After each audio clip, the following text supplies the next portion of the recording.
Well, good evening, everybody. Because we are a little bit behind schedule, I'm going to go ahead and start. Let me just get this set up. So for those of you who may already know me, you know me as Kristen Meghan, the loudmouth liberty enforcer. I am a contributor for Infowars.com, the Next News Network, and a bunch of alternative media sites. I want to tell you a little story about my previous identity. In my previous identity, I'm known as Sergeant Kristen Edwards. 2001, I didn't really know what I wanted to do with my life. And in 2001, I figured, you know what, I heard about a bunch of my friends going into the military, and it seemed like they could get their college funded and do great things defending this nation. So in 2001, I rose my right hand to the Constitution to defend and uphold. And as ignorant as I was, that Constitution was just a subject in high school history. I hadn't read it. Throughout my career, I was stationed all over the nation, all over the world. I started out in England. My job was in bioenvironmental engineering. For those of you who don't know what that is, if you've ever heard of OSHA, anyone heard of OSHA? Yeah. I followed the health side. So my job was to ensure that everything that the Air Force was doing, that we were tracking the exposures for all military personnel as related to what was the Air Force doing, how did it relate to health, and what was the Air Force doing and how did it relate to environmental impact. I spent almost 10 years in the Air Force. I'd love to say it was the best 10 years of my life, but I'll tell you about one day that changed my life. My second base was in Oklahoma City at Tinker Air Force Base, Oklahoma. How many of you have heard about geoengineering or chemtrails? Yeah. Yes. How many of you have heard it's a crazy loon conspiracy theory? Yeah. I just want to ask you guys one question. Do I look crazy to you? No. Did I talk to any plants or walk up here backwards, or am I wearing a tinfoil hat? I'm not crazy. Throughout my military career in the Air Force, I was made rank my first time. I had 4 stripes on my shoulder. I had medals like you couldn't believe. I was the exemplary Staff Sergeant of the United States Air Force. I actually was transferred from one base to another to do a special operation because of my stellar background. When I was at Tinker Air Force Base, Oklahoma, I heard about geoengineering, and I thought, oh, those crazy conspiracy loons. I'm sure we've all heard of Alex Jones from Infowars.com. Yeah. The man I once thought was a loon, wearing a tinfoil hat, living in a bunker, that I just shunned off as, you know, this guy doesn't get it. Did he strap on the uniform? Has he gone out there and defended his country? Well, it was around 2007 that I first heard about geoengineering. And I started to piece the puzzles together, like a spouse who thinks their husband or wife is cheating, when all the dots start to connect, right? Well, part of my job in bioenvironmental engineering was to approve hazardous materials that came on the base. So whether you were using a simple spray can of paint, or you were ordering an oil solvent to degrease airplanes, I sat at a computer and I approved those hazardous materials on base and tied them to a process and a building. Now, there are certain things we all know in the military that are classified, right? Yep. So even though I had a security clearance, it says a need-to-know basis. So when I started approving what is called an Air Force Form 3952, the approval of hazardous materials, and I started seeing barium, aluminum oxide, and strontium come on the base from a contractor whose name was not listed, which was not normal, I started to realize that those crazy tinfoil hat-wearing conspiracy theorists might not be so crazy. So in 2008, amongst myself, I lived about less than a mile behind the flight line at Tinker Air Force Base, Oklahoma, in Oklahoma City.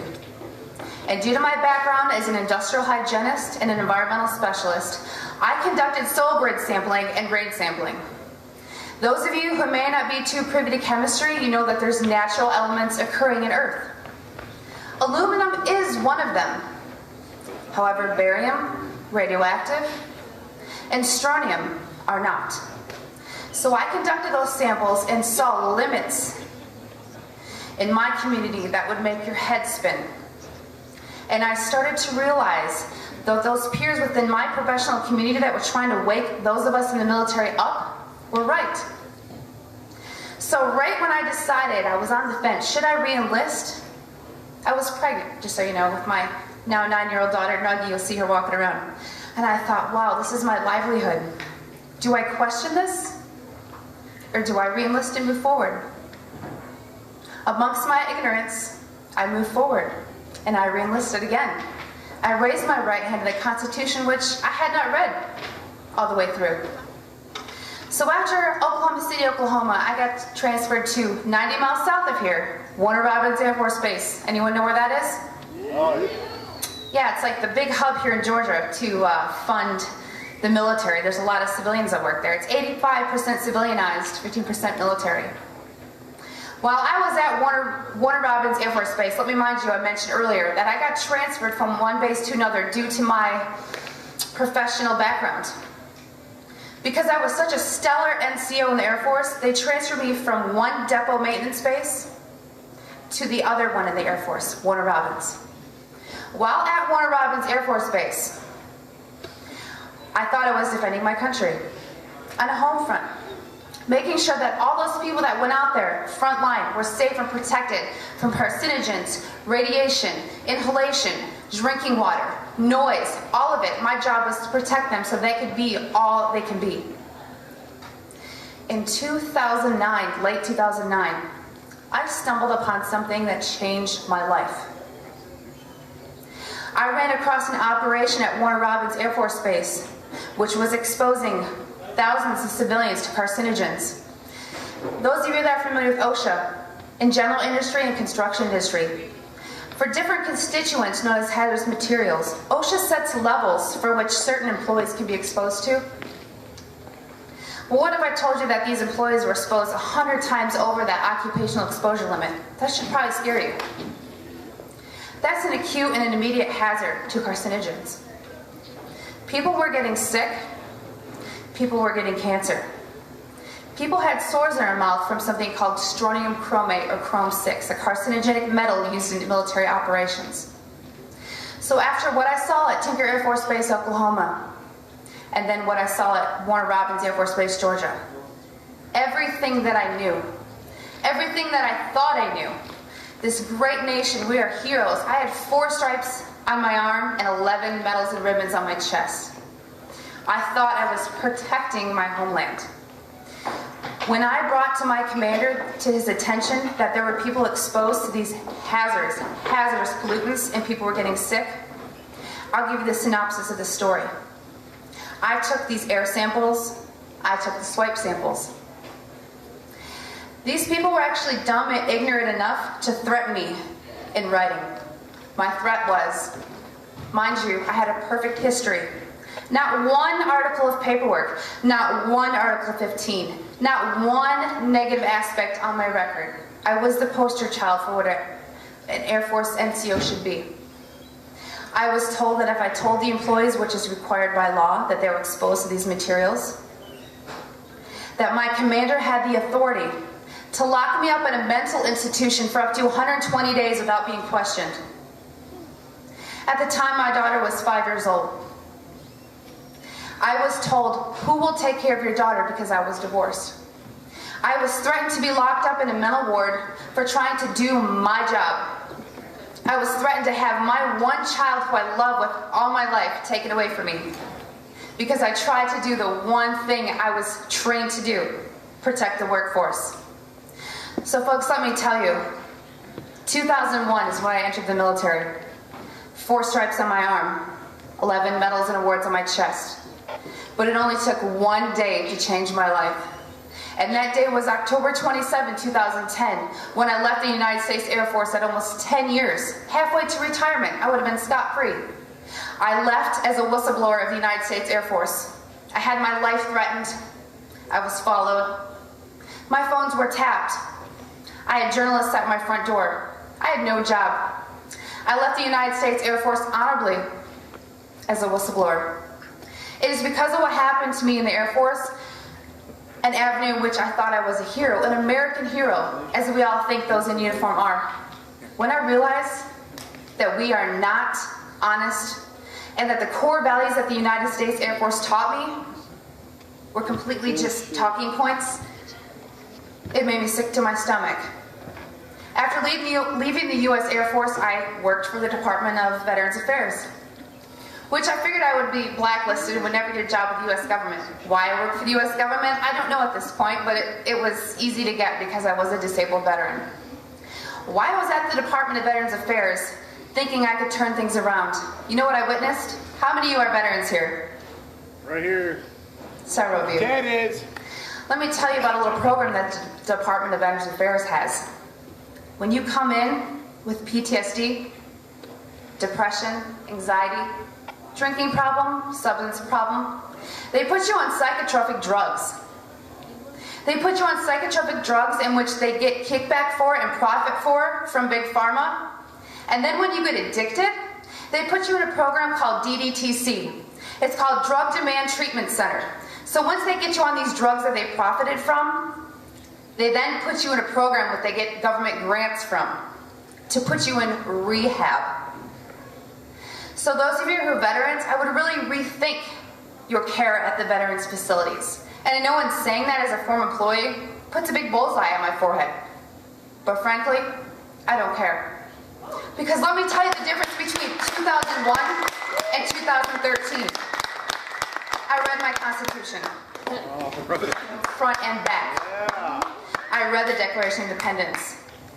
I read it all. And I stand here admitting to you that I was an ignorant person in the United States military who thought they were a hero. But you know what? Ego, I can tell you, I consider myself a hero or an idol now. Because I put my career on the line as an industrial hygienist who now works in the private sector after leaving the VA.